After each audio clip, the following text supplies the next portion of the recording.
Kenapa Al-Quran disebut sebagai mujizat? Kalau kita bedah pakai logika, rahasia susunan surah di Al-Quran adalah bukti kecerdasan tingkat tinggi dengan pola penyusunan masterpiece yang super rapi. Yang pertama, surah Al-Fatihah. Surah Al-Fatihah ibarat the motherboard atau ummul kitab sekaligus root directory dari seluruh sistem Islam. Sebelum masuk ke dalam, Allah ngasih ringkasan. Allah adalah sang pencipta. Apa reward dan punishment-nya?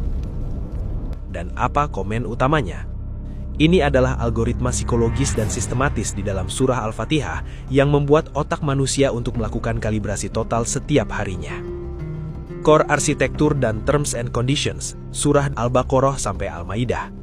Isinya tentang hukum, aturan negara, pernikahan, warisan, ekonomi, perang, dan interaksi dengan user dari agama lain. Mayoritas ini surah Madaniyah atau turun di Madinah.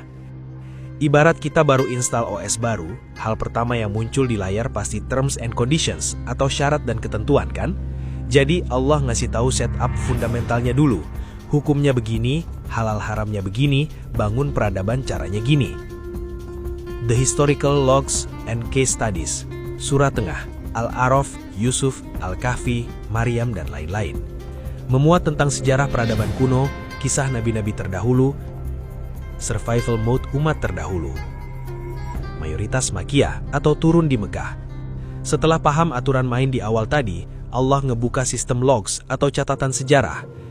Kita dikasih lihat gimana kaum Ad dan Samud kena ban atau azab, dan gimana Nabi Yusuf berhasil leveling up sampai jadi menteri. The Cosmic and Macro Universe, surah mendekati akhir, Yasin, Ar-Rahman, Al-Mulk, dan lain-lain. Isinya pembuktian penciptaan alam semesta, seperti pergerakan tata surya dan hakikat kehidupan. Allah kayak ngasih teaser soal betapa canggihnya alam semesta. Di surah Yasin, disebutkan, Maha Suci Allah yang telah menciptakan berpasang-pasangan semuanya, baik dari apa yang ditumbuhkan oleh bumi maupun dari apa yang tidak mereka ketahui. Faktanya, konsep berpasangan itu bukan cuma sebatas jantan dan betina, atau siang dan malam. Dan Al-Quran dengan tegas bilang, termasuk hal yang tidak diketahui manusia.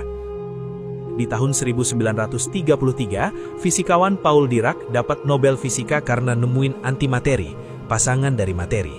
Ini bukti kalau setiap partikel di alam semesta punya kopian terbaliknya. Elektron berpasangan dengan positron, proton dengan antiproton. Dan ini baru bisa didekode oleh ilmuwan di abad